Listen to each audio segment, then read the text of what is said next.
मैं मनोज सहाचार्य, हिंदी विभाग, राजा सिंह महाविद्यालय सिवान। आज कुरुक्षेत्र के शस्त्र सर्व पर केंद्रित व्याख्यान की 9वीं कड़ी प्रस्तुत है। आप सभी जानते हैं कि स्नातक द्वितीय खंड के तृतीय पत्र में रामधारी सिंह दिनकर द्वारा रचित कुरुक्षेत्र का षष्ठ सर्ग प्रस्तावित है, उसके पाठ्यक्रम में सम्मिलित किया गया।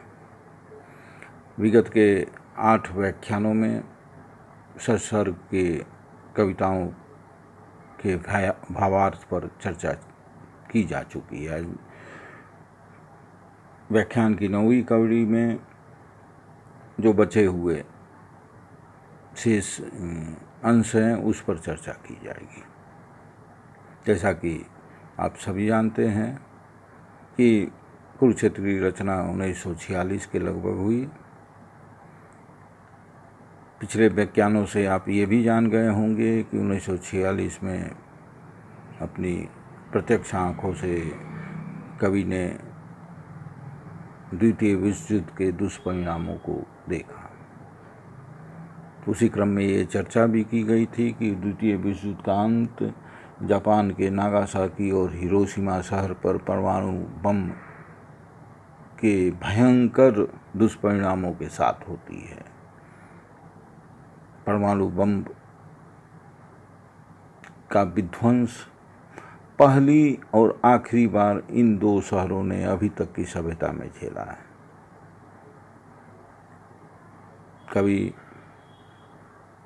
उस विध्वंस से पीड़ित हो युद्ध और शांति के प्रश्नों से टकराता है और साथ ही मनुष्यता के विकास में या सभ्यता के विकास में विज्ञान की भूमिका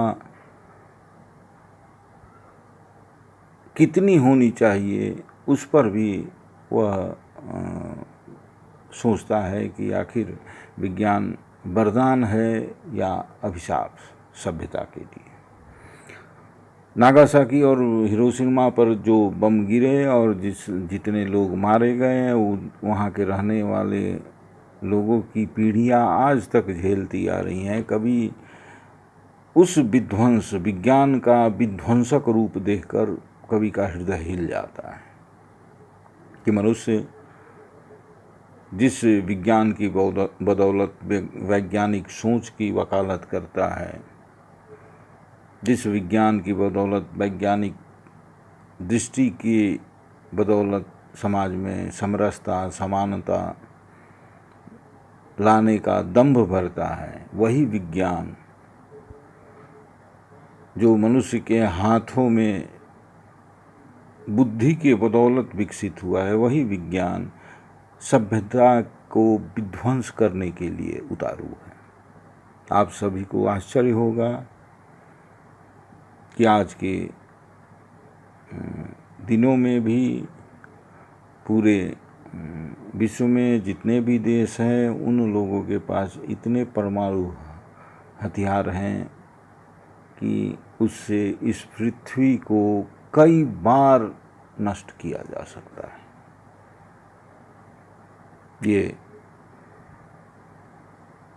कवि के लिए चिंता का विषय है कि विज्ञान का सहयोग सभ्यता के विकास में होना चाहिए, न कि सभ्यता का विध्वंस करने के लिए। इसलिए वो कवि इसी की चिंता जाहिर करते हुए कहता है कि मनुष्य जिस दिशा की ओर बढ़ रहा है, बुद्धि के बल पर, बुद्धि जनित विज्ञान के बल पर जिस दिशा की ओर बढ़ रहा है वो दिशा अच्छी दिशा नहीं है। कवि को आगे भविष्य में केवल विध्वंस ही विध्वंस नजर आ रहा है। मनुष्य को मनुष्य बने रहने की संभावना इस विज्ञान ने खत्म कर दी है। कवि इसी से चिंतित होकर कुरुक्षेत्र की षष्ठ सर्ग में इसी चिंता को अभिव्यक्त करते हुए लिखता है कि रसवती भूखे मनुज का श्रेय, यह नहीं विज्ञान विद्या बुद्धि पर आग्नेय, विश्वदाहक मृत्युवाहक सृष्टि का संताप, भ्रांत पथ पर अंध बढ़ते ज्ञान का अभिशाप, भ्रमित प्रज्ञा का कुतुक, यह इंद्रजाल विचित्र, श्रेय मानव के न आविष्कार ये अपवित्र। कवि कह रहा है रसवती भूखे मनुज का श्रेय, यह नहीं विज्ञान, अभी तक इस धरती पर जो विज्ञान की बदौलत जो मनुष्य अपनी दिशा निर्धारित की है सभ्यता को आगे ले जाने की, उससे यह प्रमाणित होता है कि यह विज्ञान विद्या बुद्धि यह आग्नेय, यह अग्नि उत्पन्न करने वाला है, वह सब कुछ जला देने वाला, विद्या जनित बुद्धि से सब कुछ जला देने वाला, इसमें दाहकता है, उसमें ध्वंस करने की चेतना है। विश्व दाहक मृत्युवाहक, यह विज्ञान जनित बुद्धि विश्व को जला देने वाली है, मृत्यु का वहन करके मृत्यु को लाने वाली है। सृष्टि का संताप, यह सृष्टि का संताप है, इस सृष्टि को नष्ट करने वाली है।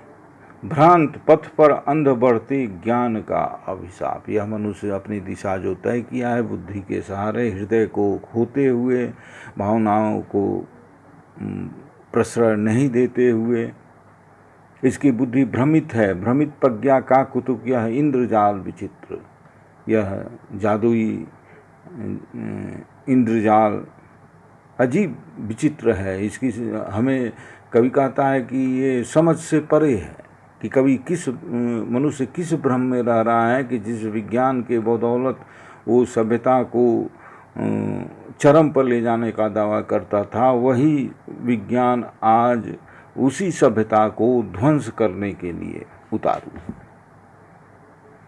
कवि आगाह करता है कि सावधान मनुष्य, यदि विज्ञान है तलवार, वो अपने समय के मनुष्यों को संबोधित करते हुए कहता है कि सावधान मनुष्य, यदि विज्ञान है तलवार, तो इसे दे फेंक तज कर मोह स्मृति के पार। हो चुका है सिद्ध, है तू शिशु अभी नादान, फूल कांटों को तुझे कुछ भी नहीं पहचान, खेल सकता तू नहीं ले हाथ में तलवार, काट लेगा अंग तीखी है बड़ी यह धार। कवि उस समय के मनुष्यों को संबोधित करते हुए, आगाह करते हुए कहता है कि यदि ये विज्ञान बुद्धि जनित ज्ञान और तकनीक तलवार है, तो इसे मनुष्यों को फेंक देना चाहिए। इस विज्ञान को जो वह विज्ञान जो अपनी तकनीक की बदौलत परमाणु ऊर्जा के विध्वंस के लिए उपयोग करता है, तो उस विज्ञान रूपी तलवार को फेंक देना चाहिए। तो इसे दे फेंक तज कर मोह स्मृति के पार, इससे जो लगाव है, जो इससे स्मृति जुड़ी हुई है, उसकी कसौटी पर कसकर इसे फेंक देना चाहिए। यह अनुभव बताता है कि ये विज्ञान सभ्यता का सहकार नहीं है, सभ्यता को ध्वंस करने वाला है। हो चुका है सिद्ध, है तू शिशु अभी नादान। विगत के वैज्ञानिक आविष्कारों के उपयोग और दुरुपयोगों को देखकर यह प्रमाणित हो चुका है सिद्ध, है तू से अभी नादान। मनुष्य कह रहा है, मनुष्य से संबोधित करते हुए कहता है कि हे मनुष्य, तुम अभी बच्चे हो उस मामले में कि तुम विज्ञान के विध्वंस हो, विज्ञान के आविष्कारों तुम सदुपयोग न करके दुरुपयोग ही करोगे। इतिहास प्रमाणित करता है। हो चुका है सिद्ध, है तू शिशु अभी नादान, फूल कांटों की तुझे कुछ भी नहीं पहचान। अभी तुम्हें इतिहास में मनुष्यों ने जो जो विज्ञान के आविष्कारों के साथ जो ध्वंस किया, विधान ताना है, वो ध्वंस मचाया है, वो प्रमाणित कर चुका है कि मनुष्य अभी विज्ञान को नियंत्रित नहीं कर पाया है सभ्यता के हित में। वो बच्चे की तरह विज्ञान से खेलता है, उसके दुष्परिणामों को नहीं जानता है। वो मनुष्यों को अभी फूल और कांटों की समझ नहीं है कि विज्ञान का किस तरह उपयोग किया जाए, कौन विज्ञान फूल बनेगा, कौन विज्ञान कांटा बनेगा। खेल सकता तू नहीं, ले हाथ में तलवार। अभी तुम में उतनी गंभीरता नहीं आई है, तुम में उतनी समझ नहीं विकसित हुई है कि विज्ञान रूपी तलवार के साथ तुम खेल सको। काट लेगा अंग तीखी है बड़ी यहदार। ये इस विज्ञान से तुम अपनी मानवता का ही नाश कर रहे हो। पूरी मानवता के साथ साथ पूरी सृष्टि पर प्रश्न चिन्ह लग गया है। विज्ञान और तकनीक के विकास ने आज हमें भी प्रत्यक्ष हम सबको अनुभव हो रहा है कि तमाम तकनीक जनित यंत्र निर्भर समाज से प्रदूषण और ओजोन लेयर से लेकर तमाम ग्लोबल वार्मिंग की जो समस्या खड़ी हो रही है, वो मनुष्य के वैज्ञानिक विकास की ही देन है, अनियंत्रित वैज्ञानिक विकास की ही देन है। इस पर मनुष्य का, इस विज्ञान के विकास पर मनुष्य का कोई नियंत्रण नहीं। कोरोना महामारी के भयावहता को देखकर भी ये होता है कि ये विज्ञान की ही देन है कि मनुष्य अपने घरों में छुपने के लिए मजबूर है, सब कुछ रहते हुए भी विवश है, असमर्थ है। विज्ञान के पास इसका जवाब नहीं है। विज्ञान वायरस पैदा कर सकता है, विज्ञान वायरस को नियंत्रित नहीं कर सकता। अभी तक के जो घटना चक्र से यही प्रमाणित होता है। रसवती भूखे मनुज का श्रेय, इस पृथ्वी पर रहने वाले मनुष्य का श्रेय यही है कि उसने सृष्टि के अंत का विधान किया है, सृष्टि को खत्म करने का योजन में लगा है। विज्ञान का विकास सृष्टि के विकास के लिए नहीं, सृष्टि के नाश के लिए कर रहा है। सृष्टि रसवती भूखे मनुज का श्रेय यह नहीं, विज्ञान कटु आग्नेय। यह मनुष्य का श्रेय यही है कि अभी तक जो विज्ञान का उसने उपयोग किया है वो कटु आग्नेय है, वो जलाने वाला है, उसमें अग्नि है, ध्वंस करने की शक्ति है। श्रेय उसका प्राण में बहती प्रणय की आयु। मनुष्य का श्रेय तो ये है कि उसके प्राण में प्रेम की वायु बहे, मानवों के हेतु अर्पित मानवों की आयु। मनुष्य ऐसा बने जो दूसरे मनुष्यों के लिए अपनी आयु का, अपने जीवन का बलिदान दे दे। लेकिन ऐसा कतई नहीं हो रहा है।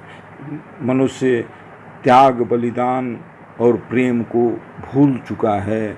विज्ञान ने उसे निष्ठुर बना दिया है, बुद्धि के प्रभाव ने उसे निष्ठुर बना दिया है।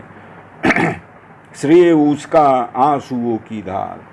मनुष्य तो ऐसा होनी चाहिए कि मनुष्य को ऐसा होना चाहिए कि किसी के आंखों में आंसू देखे तो उसका हृदय करुणा से हिल जाए और आंसू पीड़ित व्यक्ति की मदद के लिए वो बेचैन हो जाए।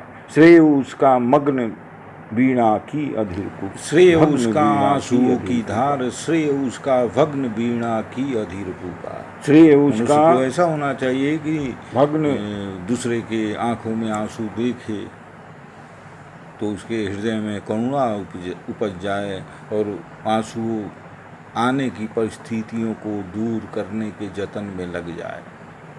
श्रेय उसका भग्न वीणा की अधीर पुकार।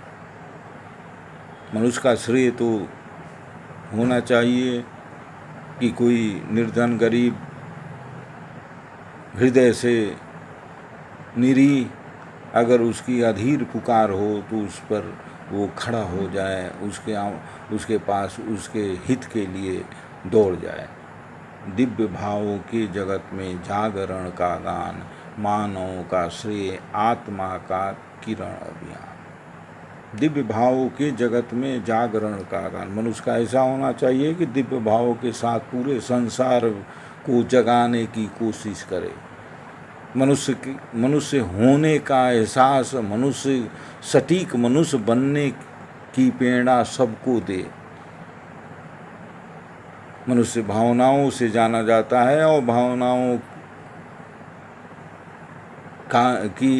को केंद्र में रखकर मनुष्य अपने जीवन को जिए। मानव का श्रेय, आत्मा का किरण अभियान। आज के मानव का श्रेय ये होना चाहिए कि आत्मा का किरण, आत्मा पर विजय, आत्मा की विजय हो, शरीर की विजय न हो। मन पर विजय स्थापित करे, मन को प्रश्रय दे, बुद्धि को प्रश्रय न दे। शेष अगले व्याख्यान में। धन्यवाद।